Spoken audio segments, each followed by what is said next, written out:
Massa al-Khir et bienvenue dans cette nouvelle émission Tejini Talk. Ce soir, je reçois Nadira Selhami, présidente de l'association L'Étoile du Maghreb, établie à Mons, ici en Belgique, accompagnée de l'artiste peintre et rappeuse Nawal Zawi.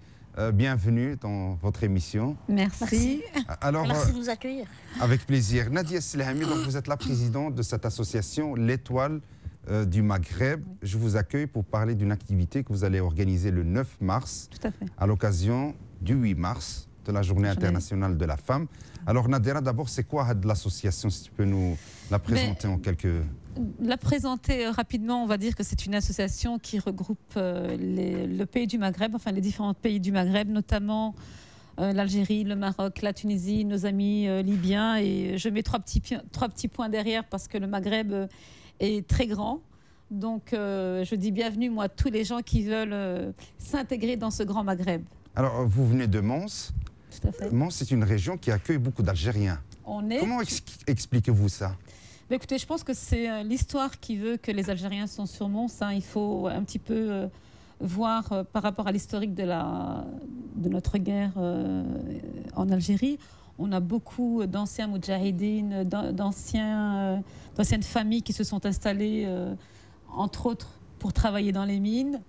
Et ça a concentré en fait cette immigration algérienne dans le nord de la Belgique. Voilà, tout simplement. Dans le nord de la France, plutôt dans le sud de la Belgique. Ça, tout à fait. Donc, voilà. Et quand vous dites que c'est une association maghrébine, l'Étoile du Maghreb, est-ce qu'il y a plus d'Algériens, plus de Marocains? Comment ça se passe? Écoutez, la cohabitation algéro-marocaine dans votre association? La cohabitation des Maghrébins en général, parce que je ne fais aucune distinction entre mes frères algériens ou mes sœurs marocaines ou les petits Tunisiens. Tout le monde est bienvenu dans cette association. Je pense qu'à travers les activités qu'on propose depuis maintenant 2 ans, il y a une chose qui est magnifique, c'est cette symbiose qu'il y a autour de cette communauté, qu'elle soit algérienne, marocaine ou tunisienne. Tout le monde est là pour se retrouver. Alors vous-même, vous êtes originaire de Nadroma. Tout à fait. C'est à la frontière algéro-marocaine. Oui. Tout comme vous, Nawal Zawi. Bonjour. Bonjour. Alors vous êtes originaire de Marnia. Marnia, ouais. Vous êtes aussi belgo. Marnia, c'est du Ben Ahmar. Donc c'est aussi à la frontière algéro-marocaine. Ouais. Moi je suis de Berkane, donc on est voisins. Vous êtes voisins. Donc on est entre nous. Tout à fait. C'est quand même dommage, on va en une phrase parler de cette frontière entre les deux pays qui empêche les deux populations de circuler, cette frontière qui est fermée pour l'instant. On regrette. On espère qu'elle s'ouvrira le plus tôt possible pour permettre à nos familles d'aller revenir. Ouais, c'est vrai. Hein. Ouais. On pourrait aller voir nos amis à Oujda et vice-versa. Et vice-versa. Quand on est là-bas ensemble, en même temps. Ouais. Alors, Nawal Zawi, vous êtes artiste peintre et vous êtes aussi rappeuse. Rappeuse, ouais. Alors, on va peut-être... Donc, pourquoi vous êtes là? Parce que vous allez exposer ce 9 mars grâce à... dans le cadre des activités de l'association de... L'Étoile du Maghreb. Ouais. L'Étoile du Maghreb. Grâce à Nadira. Alors, qu'est-ce que vous allez exposer? Je vais exposer des tableaux, disons, dans le cadre de la Journée de la femme. Et en fait, de toute façon, c'est mon travail à peu près principal. Parce que j'ai beaucoup travaillé sur la liberté d'expression des femmes dans l'islam. C'est un de mes sujets majeurs. Et voilà quoi, donc ça tombe bien pour justement ce jour-là. Pourquoi vous avez décidé de faire de la peinture? Comment ça vous est venu, cette vocation? Naturellement, en fait. Déjà, ça vient de famille. Il y a mon papa, il dessinait beaucoup, de mémoire et tout ça. Quand il est revenu d'Algérie, enfin il faisait des paysages d'Algérie et tout ça, de sa tête, hein, vraiment tout. Mes cousins aussi du côté de mon père, ils dessinent super bien. Et donc je me suis dit un jour, mais j'étais jeune, hein, j'avais 8-9 ans, et je me suis dit, si eux ils dessinent comme ça tombe, moi je sais dessiner. Et j'ai essayé, et je savais dessiner au fait. Vous êtes... Donc voilà, j'ai commencé très jeune, que ce soit la poésie et le dessin. On ne révèle rien, vous êtes une personne handicapée. Oui. Est-ce que cet handicap... Est-ce qu'il vous a peut-être motivé ou bien il a été vraiment un handicap pour que vous puissiez vous épanouir dans ce métier d'artiste? Non, je ne dis pas que c'est à cause de ça. Enfin, disons que pour moi, les autres métiers, ça ne m'intéresse pas. Je suis une artiste, vraiment une artiste, je ne les compris pas tout de suite. Mais je ne serais pas travailler dans un bureau. J'avais la tête, j'étais assez brillante à l'école pour faire des hautes études, mais ça ne m'intéressait absolument pas. Et j'ai aussi foiré à un certain moment donné. Et au fait, l'artistique, moi je suis une fille qui ne m'exprime pas beaucoup. Si, je parle beaucoup et tout ça, mais je ne parle pas beaucoup de moi-même. Et en fait, l'art, ça me permet d'évacuer tout ce qu'il y a en moi, quoi. Et en fait, le fait d'être... L'handicap, je commence seulement à en parler maintenant, en fait. Parce que ça ne vous a pas empêché, en tout cas. Parce que les gens, ça les intéresse à fond de connaître cette partie de ma vie. Et tout ça, ils se posent toujours des questions par rapport à ça. Bon, moi, si on m'en pose, je réponds, je suis ouverte à tout. Maintenant, c'est pas moi qui vais aller commencer à parler de ça. Je vous disais, ça ne vous a pas empêché, en tout cas, de vous épanouir dans ce que vous faites. Non, ça m'a pas empêché. C'est quand même difficile. Vous avez fait les Beaux-Arts à Mons? Ouais. Racontez-nous un peu comment ça s'est passé. J'ai fait 3 ans. La première année, je l'ai réussi avec brio. La deuxième, je résume pour faire vite. La deuxième, c'est passé à un autre directeur, un facho. Et à partir de là, tous mes problèmes ont commencé, en fait. Mais donc j'ai réussi la première. La deuxième, je l'ai faite. C'est des accusations graves, vous faites. Ouais, c'est grave. Qu'est-ce qui s'est passé? C'est la vérité. De toute façon, je commence à en parler à chaque interview maintenant. Hein. Comme maintenant, j'ai acquis un peu de buzz et tout. Mais qu'est-ce qui s'est passé alors? Qu'est-ce qui s'est passé? La deuxième, au fait, moi, je suis quelqu'un de fort calculatrice. Donc, c'est-à-dire, ce qui est de la théorie, je n'ai pas énormément travaillé. Je me suis concentrée vraiment à fond sur mon jury de peinture parce que ce qui compte, c'est la pratique. Si tu n'as pas 12 sur 20 en pratique, tu rates, quoi, dans certains cours. Et la théorie, je sais bien, je me dis, je vais avoir 3-4 examens, je vais les passer en septembre, je vais les réussir.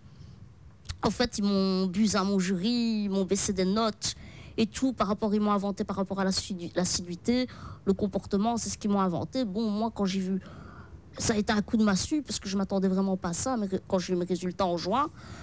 Et donc, je n'ai pas cherché à comprendre. C'est seulement quand j'ai recommencé mon année, parce que je ne comptais pas arrêter, donc l'année que j'ai doublé, je la recommence.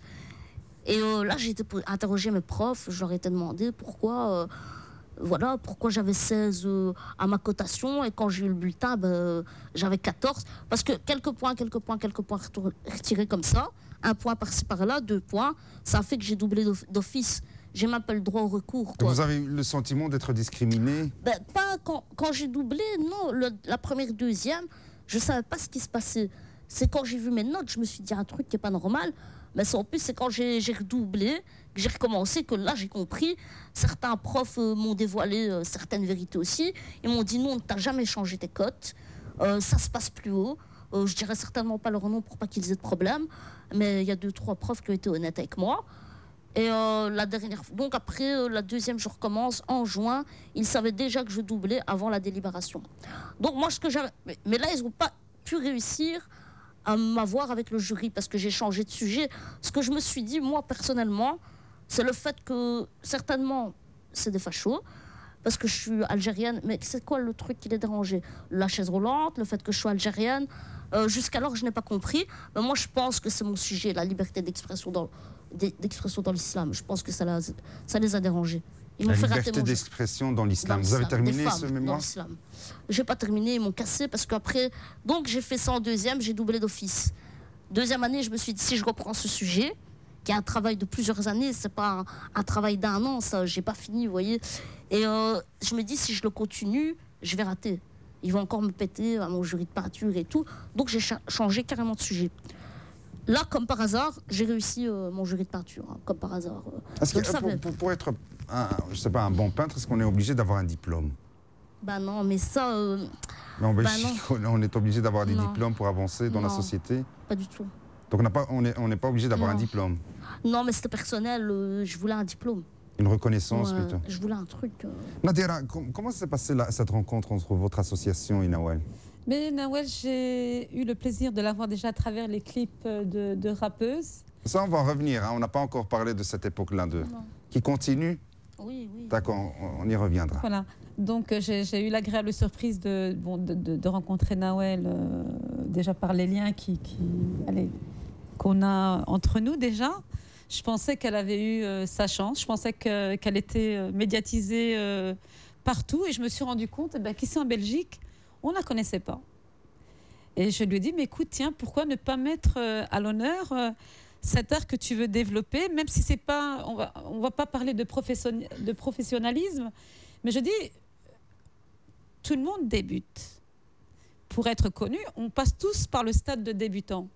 Et je pense qu'à travers les peintures que j'ai eu le plaisir de voir dans son atelier, J'ai dit, mais écoute, ça peut correspondre à ce que nous voulons. C'est-à-dire, tu es une femme, tu es belgo-algérienne, tu as une activité, deux activités qui sont riches toutes les deux, puisque tu as ton expression, je veux dire, verbale à travers ton rap, et tu exprimes autre chose à travers la peinture. Donc on va rallier ces deux activités. Donc elle nous offre ce privilège, hein, puisque c'est sa première exposition, en tout cas pour notre association, de venir nous dévoiler cet art qui se développe en elle et pour lequel elle raconte son histoire. Elle a différents tableaux, notamment celle avec les talibans et le jugement de cette femme devant le tribunal. Eh bien, c'est un tableau moi, qui m'a énormément marquée parce que sans écrit, il y a une certaine âme qui se dégage de ce tableau. Et ça, j'ai vraiment dit à Nawel, tu dois faire cette exposition.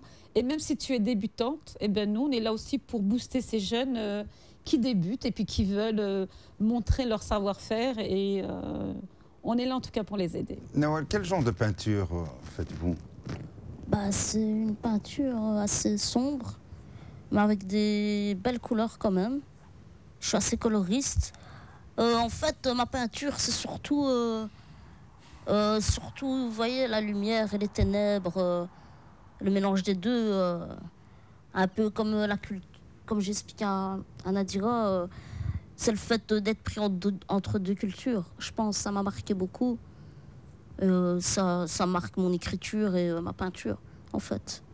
Et puis la liberté aussi, l'expression, de la condition de la femme chez nous aussi, ça me travaille beaucoup. Toutes ces choses-là, en fait. Vous allez exposer combien de tableaux? Une dizaine. Est-ce qu'il y a une vente à la clé? Ouais. Enfin, nous, on n'est pas... ici, Nawel ne recherchait pas le profit au niveau de cette exposition. Ça, il faut...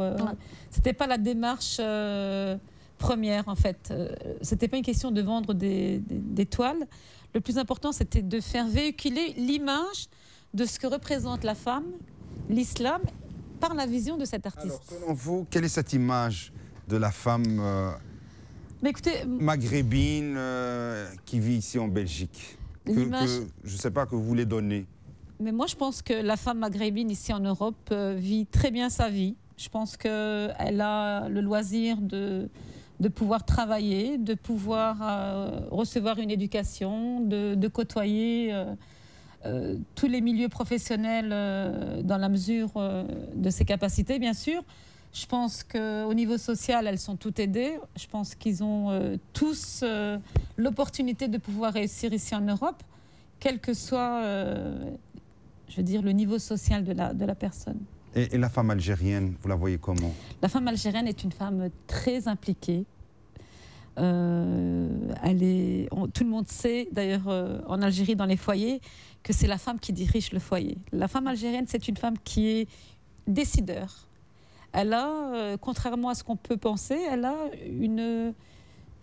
cet impulse de prendre des décisions, de participer dans le foyer. Mais en dehors du foyer, quand on voit maintenant avec la crise économique mondiale qui se répercute aussi à l'intérieur du pays, donc il y a le problème du chômage, une société plutôt un peu conservatrice.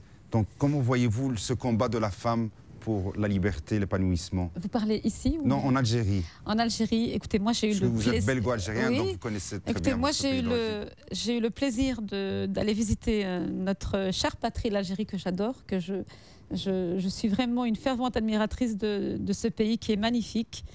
Et j'ai été à 2 saisons différentes, parce qu'en été, il y a toujours les mariages, il y a la plage, le soleil, etc. Ben non, moi j'ai dit, je vais aller en Algérie. En hiver? En hiver. Et voir un petit peu... C'est vrai que l'été n'est pas très représentatif. Voilà. Parce que l'été, pour moi, n'était pas une priorité pour moi de la visiter à ce moment-là. Et j'ai été pendant le mois de décembre, et puis j'ai connu ce que c'était que la pluie en Algérie. Je sais qu'il fait aussi très froid en hiver. Je sais que se loger près de la côte, eh ben, on a froid, il ne faut pas croire. Et vous savez, les problèmes de crise, le chômage, ça n'épargne aucun pays. Je pense que l'Algérie, c'est vrai, elle a ses difficultés, mais je pense que on va se sortir de cette crise haut et fort. Et je pense que nos dirigeants sont là pour nous aider. Est-ce que vous avez rencontré des femmes qui luttent pour plus d'égalité de droits? Vous savez, on parle d'égalité de droits. Je n'ai pas vraiment vu une très grande différence entre les pays européens et mon Algérie parce vous exagérez un peu. Non. Parce que généralement dans le sud, il y a des problèmes. Il y a des problèmes dans le sud algérien. Maintenant, je pense que cette divergence politique, je ne veux pas m'y impliquer parce que... Non, je voudrais savoir, par exemple, vous en tant qu'association ici en Belgique, est-ce que vous avez des contacts avec des associations de femmes Tout à fait, bien sûr, en Algérie vous savez. Parce que ça, c'est un problème normal qu'il y a plus de femmes qui veulent plus de liberté, plus d'égalité. Vous n'allez pas nier ce problème. Vous n'allez pas nous dire qu'en Algérie, tout est rose, tout est bien. La femme en Algérie, elle a tout ce qu'elle a, tout ce qu'elle veut. L'Algérie n'est pas aussi négative que ce que veulent prétendre certains médias. La femme algérienne est très bien impliquée. Vous savez qu'en Algérie, un cadre féminin, pour exemple, touche le même salaire qu'un cadre masculin. Je prends l'exemple de la France. La France, il y a des cadres masculins et des cadres féminins. Leurs salaires sont à une différence de 30% inférieure à celui de l'homme. Vous voulez parler d'égalité? Moi, je vous dis que l'Algérie... Il faudrait peut-être dire aux cadres femmes ici en Belgique d'aller travailler en Algérie. Plus de oui, peut-être, probablement. Mais je pense que de ce côté-là, nos ministres aident. Je ne vais pas dire que tout est rose. Bien sûr, tout n'est pas rose en Algérie, mais je veux dire que tout n'est pas noir non plus. Très bien. Alors, on va parler de cette soirée, le 9 mars. Oui. Ça va se passer où? Ça se passe donc à la salle Calvin, la Rotonde à Gemap. Et nous aurons le privilège de recevoir pour cette première fois les Amis de la Casbah. Et donc, les Amis de la Casbah, c'est un groupe de musique Chaabi algérien. Donc, il vient spécialement d'Algérie? Non, ils viennent, ce sont des jeunes en fait qui viennent, c'est vrai, qui ont grandi à Alger. Ils ont rencontré les maîtres du Chaabi. Ils se sont formés. Et chacun à leur tour, eh bien, ils ont trouvé leur place en France, puisqu'ils viennent tous de France pour la plupart. C'est un groupe qui est composé de 7 musiciens. Et nous aurons vraiment une très grande joie de les recevoir ici en Belgique parce que c'est leur premier passage ici en Belgique, alors qu'en France, ils sont connus. Donc l'exposition, pour aller dans l'ordre, l'exposition se déroule toute la journée ou uniquement la soirée? À partir de 18h, parce que... Donc tout se passe dans le même lieu. On a l'exposition, les tableaux de Nawel. Oui. Puis on a la soirée. La soirée. Et puis j'ai vu qu'il y a aussi un défilé de mode. Oui, qui est organisé par Zina H, qui est une jeune styliste algérienne de la région de la Kabylie. Il n'y a pas beaucoup de Maghrébins jusqu'à maintenant. Écoutez. L'étoile du Maghreb. Oui, l'étoile du Maghreb, et j'insiste pour conserver. Donc il y a le public qui sera maghrébin d'office. Nous avons nos amis marocains qui participent par le biais de sponsoring. Je pense que donc les Maghrébins sponsorisent. Les Maghrébins... Non, je vous taquine, je rigole. Donc on va continuer, Donc il y a le défilé de mode. Oui. Et donc c'est quoi? Quel genre de robe? Alors on va sortir on va pas faire des robes traditionnelles algériennes? Non, on va pas faire du réchauffé ni du copier-coller. Ne me dites pas que c'est des robes indiennes. Non. C'est la création de Zina H et je regrette parce que c'est vrai qu'elle prépare elle prépare ce défilé depuis maintenant un certain temps, et c'est vrai que les confections qu'elle prépare, ce sont des tenues modernes. Ce sont des tenues qui sont adaptées à toutes les femmes ici en Europe. Et je pense que c'est bien. Ce n'est pas parce qu'on est algérienne qu'on va se cantonner uniquement sur des robes berbères ou bien typiquement traditionnelles. Mais il y a des robes berbères qui sont magnifiques. Oui, tout à fait. Mais je pense que nous avions fait ce défilé de robes traditionnelles pour Yann Nayer au mois de janvier. Puis je pense que maintenant, on va essayer de donner... Vous avez tout à fait raison. Mais je vois que c'est une longue soirée. Oui. Il n'y a pas de manger, il n'y a pas de bouffe. Non, en tout cas, ce n'est pas indiqué sur l'affiche. Nous avons donné priorité ici à recevoir ce groupe, les Amis de la Casbah. On ne peut pas toujours associer nos soirées avec... Mais il faut quand même manger, hein. Parce que c'est une longue soirée. Faut bien se... Est-ce que vous pensez que dans n'importe quel concert, vous allez trouver une assiette avec, je ne sais pas, on va retourner dans les soirées couscous merguez? Non, je ne pense pas. Je crois que ce n'est pas le but. Vous donnez la priorité à la rencontre. On donne, oui, notre privilège ici, notre priorité, c'est que les gens se rencontrent dans un... Je pense que écouter du Chaabi, il faut se poser. Pardon. C'est déjà se poser. C'est l'écouter. c'est une. Allez, les chants Chabi, ces chansons Chabi disent bien ce qu'elles disent. Chabi, c'est le peuple. Et je pense que pour celui qui est un connaisseur du Chabi, je crois qu'il ne va pas se préoccuper de savoir s'il aura à manger. Il sera là pour passer un agréable moment entre amis. Très bien. Nawal Zaouи, je ne vous ai pas oublié. Vous avez commencé votre vie artistique en tant que rappeuse. Ouais. Et pourquoi? Enfin, en fait, les deux, mais je suis plus connue en tant que rappeuse, en fait, tu vois. Bah, vous connaissez sous le nom de Lady Diana. Lady Diana. Lady Diana, ouais. Comme Lady Diana, mais Diana. Voilà. À la maghrébine. Des nôtres, ouais. Voilà. Et donc, vous avez commencé à rapper. Pourquoi? C'était le sentiment de vous exprimer Bah, tout simplement parce que j'écoute cette musique-là depuis que je suis jeune, j'ai grandi à la cité. Ça faisait partie de la culture de rue. Et c'est comme ça, j'ai commencé à rapper comme ça pour le délire avec mes potes, normal, vous voyez. Et après, bon, du fait que... En fait, j'ai rappé longtemps, j'ai rappé, on a fait plein de concerts, mais pour moi, ça a toujours été comme ça, pas pour en faire un métier. C'est seulement après, quand j'ai subi le truc aux Beaux-Arts, et j'étais là à 25 ans, j'ai pas de diplôme, que dalle, je me suis dit, faut que je fasse quelque chose de ma vie. Et j'ai essayé d'envoyer des CV et tout, bon... Après, j'ai dit, ça sert à rien, je me vois pas dans un bureau de secrétaire et tout. Et là, j'ai acheté une install avec tout et j'ai commencé à m'enfermer. J'ai répété, j'ai rappé, j'ai écrit. Et après, en 2006, j'ai passé un concours, je l'ai gagné dans ma région, l'Envol des Cités. Et voilà, après, je me suis dit, voilà, je vais commencer à en faire mon métier. Voilà. Et il y a un style en particulier que vous rappelez? On me classifie dans le rap hardcore. Enfin, c'est pas moi qui m'ai classifié, c'est... Un petit freestyle?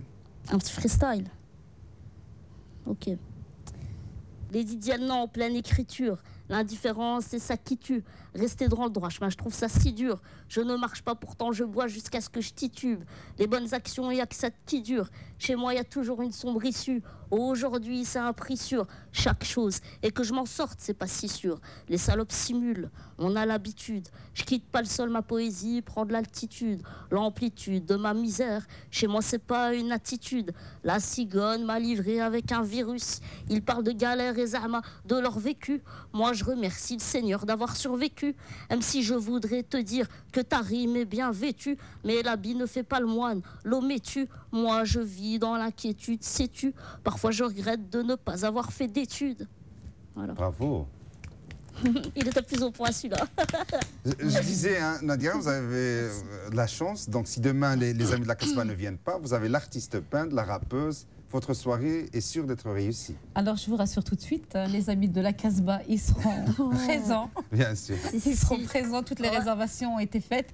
Et non, c'est pour dire que Nawal, donc, c'est une artiste accomplie. Donc, tout à fait. J'espère qu'elle aura l'occasion de faire un petit freestyle aussi, oui, ou bien de jouer un peu. Oui, bien sûr, tout à fait. On va se faire un plaisir de l'écouter ce soir-là. Oui, bien sûr. Et ce qui est important de savoir, enfin, ce qui m'attache beaucoup dans ce que fait Nawal, c'est qu'à travers ce rap, eh bien, elle parle de toute cette misère que la jeunesse vit. Et cette misère, eh bien, elle n'est pas qu'en Algérie, elle n'est pas qu'au Maroc, elle n'est pas qu'en Tunisie. Je pense que toutes ces révoltes qui se font autour de cette société moderne, eh bien, Nawal, elle le décrit à travers ses chansons. Et je pense que c'est une rappeuse qui calme. Moi, je sais que sur le quartier, en tout cas, elle a une très bonne image. Et on la respecte beaucoup. Et je lui dis, tu vois, ce n'est pas parce que tu es dans un fauteuil que tu ne gagnes pas le respect. Alors, l'Étoile du Maghreb, vos activités ne se résument pas à l'activité du 9 mars. Vous avez d'autres projets. Non, un des projets importants que vous êtes en cours de préparer. Alors, un projet important, déjà, il y en a un qui va se faire ici mardi, hein, au Palais des Beaux-Arts de Charleroi, puisque nous sommes partenaires avec l'association Soleil Levant, Rions tous ensemble contre le racisme. Donc, je crois que ça, c'est une soirée à ne surtout pas manquer. C'est un panel d'humoristes africains, parisiens, belges, magnifiques. Et j'encourage vraiment tout le monde à aller à cette soirée parce que c'est magnifique. C'est une soirée à ne surtout pas rater avant celle que nous faisons ici le 9 mars. Donc, je rappelle, l'activité maintenant du moment, c'est l'activité du 9 mars, à partir de 18h, salle Calva La Rotonde, avenue du Roi Albert, 641, à Jemap. C'est cela. Et donc, je dis bienvenue à tout le monde. Bienvenue à tout le monde et qui s'organise à l'occasion de la Journée internationale de la femme. Nawal Zaoui, je vous remercie beaucoup. Oh, moi aussi, c'est moi qui vous remercie. Et je remercie aussi l'Étoile du Maghreb, par la même occasion. Ouais. Et la TV du Maghreb qui nous a accueillis aujourd'hui. Avec plaisir. Ok, je vous remercie. Je vous souhaite une très bonne soirée le 9 mars. Merci beaucoup de succès dans vos projets. Quant à moi, je vous dis à bientôt dans une autre émission Tijin Talk. Assalama.